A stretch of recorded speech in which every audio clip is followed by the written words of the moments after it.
Here is the body count thing broken down that to the way of nobody I've ever heard explain it. This perfectly it just states where the trepidation of a man knowing how many men a woman has been with. But let's just hear me out. Just read this. Let's read this. Okay. By 30. Now, you can feel free to disagree with what this guy is saying, but I agree with this guy 100%, 110%.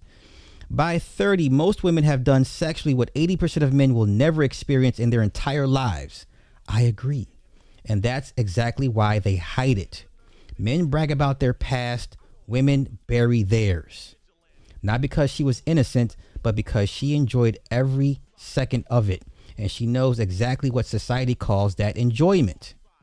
If men truly knew a woman's past, they wouldn't just avoid marrying her. They wouldn't date her. They wouldn't even talk to her. They would simply use her and move on.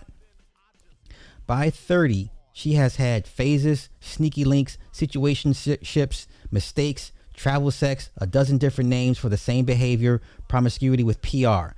Most men have no idea what type of men she has slept with. It wasn't about looks. It wasn't about money. It wasn't about love. It was raw, primal, chaotic desire, pure animal instinct. The wilder her past, the sweeter her lies. She isn't protecting her past. She's protecting how you see her. Her reputation, not her truth. Her past is her character, not her words, not her promises, and definitely not her tears. Because a woman's past reveals who she really is long before her mouth ever will. No one has broken this shit down. Just wait. This is why the whole body count thing was tearing y'all asses up. This is why a lot of men were so concerned with body count. This is why Fresh and Fit will ask a woman, so what's your numbers? What's your body? Like, really? If you really wanted to know, your head would explode. If you knew all the just nasty, vile, disgusting things, your head would explode. Literally. Okay? That's why the whole Pookie and Ray Ray argument is so stupid. Pookie and Ray Ray make her moist, and she'll do things to Pookie and Ray Ray that she'll never do with you because you don't bring it out of her. Okay? You don't excite her the way Pookie and Ray Ray does. It's just that simple. Once again, you guys with your viewpoints, where's that point at? Where's the raw part? Hold up. Yeah, here we go. It was raw, primal, chaotic desire, pure animal instinct. There's no talking about. You're not going to talk your way out of this. There's no stats you can give to explain this away. Either you make her moist or you don't. And the bad boys make her moist. The bad boys, doesn't matter what religion she is, she'll discard the religion for her guy. She'll lie to family and friends. She'll lie to her dad. She'll sneak out of the house. Whatever. She'll cheat on the good guy every time. Raw, primal, chaotic desire, pure animal instinct. This is biology talking. There is no undo. You can't explain away the biology. That's it. You can't shame that out of her. No, those days are gone. Okay? Perfectly stated. Let's continue. Ready? Pornographers understand a man's sexual desires better than most men do themselves. The reason they make the women do all the crazy stuff they do in pornos is not because they are pure degenerates. It's because those over-the-top depraved acts symbolize a woman giving her man her complete enthusiasm and submission. Okay? Listen, it continues. I remember seeing a porno once where some dude shoved a cupcake up a woman's butt, then made her push it out and eat it. Now, you could call that degenerate, but you're missing what it would symbolize to a man outside of porn. If a woman is willing to do that with him, it would show him that she will literally do whatever he says, and that she's so attracted to him and trusting of him that she's willing to humiliate herself to prove it, all while smiling and enjoying it. The kinds of things you get your own wife doing are up to you.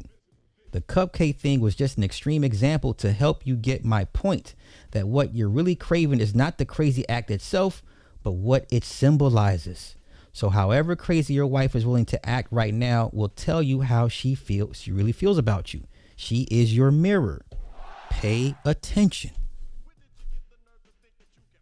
Pay attention. Okay? This is why those conversations down the street have no merit. These guys are not getting it. And when they get it, it's vanilla. It's 1950s. Now let's get to the actual worker. Let's hear from the horse's mouth herself.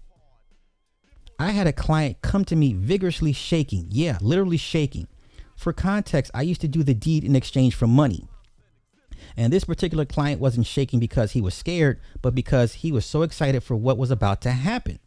He had not experienced touch or closeness for a very long time, nor the feeling of being wanted. He was 46, had a good job, and had been married for 17 years. He told me he hadn't had the deed in 2 years. It's a dead bedroom. Not because he couldn't, but because he was tired of it, feeling empty and like his needs didn't matter. Afterwards, he said, that was the first time I felt like a man in years. And that's when it hit me. Doing the deed has almost nothing to do with it. It's not about how long it lasts or what positions you try. It's about the connection, making the other person feel truly desired and cared for. Here's what actually makes the deed feel great in work or in relationships. Now, this is coming from a former sex worker. So don't debate me, debate her. Number one is trust. If someone feels nervous or judged, they won't relax. Make them feel safe first. That is every nigga down the streets first and every only mistake, really. Well, that's their biggest hang up. You don't make the woman feel safe. She doesn't naturally want to be a yeller, screamer. She doesn't want to naturally bark at people. She doesn't like being a hard ass. She doesn't like being masculine. She doesn't really like that. She knows what her true nature is. But unfortunately, you guys that come across her don't give her the incentive to do so. You don't provide her a safe space to be herself, to be free. Okay? Let's continue. Presence. You can't fake being in the moment if your mind's elsewhere. They'll feel it. 3, real desire. People don't want to feel tolerated. They want to feel wanted. Number 4, slow down. Most people rush, but teasing and tension make everything better. Number 5, emotion. What they remember isn't the big O, it's how they felt, seen, desired, connected. That's how I got to $2,000 an hour.